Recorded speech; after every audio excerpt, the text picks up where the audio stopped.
نحن رجال وطنيين من أجل الوطن وليس من أجل التحريض على الفتنة. هذا يريد التحريض على الفتنة. الشرعية هي من يمضيها الشارع. نعم. هذا الشعب الشرعية وجه خلاف أنه ورقة عمله لا يجوز، الخاصة لا يجوز أن نلقيها باسم اللجنة.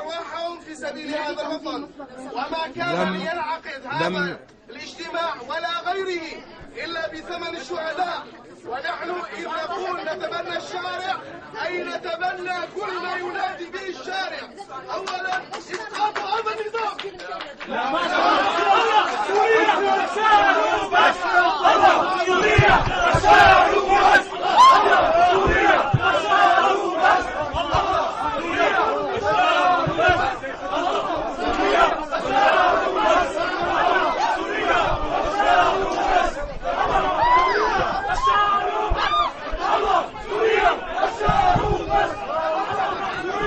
Let's go!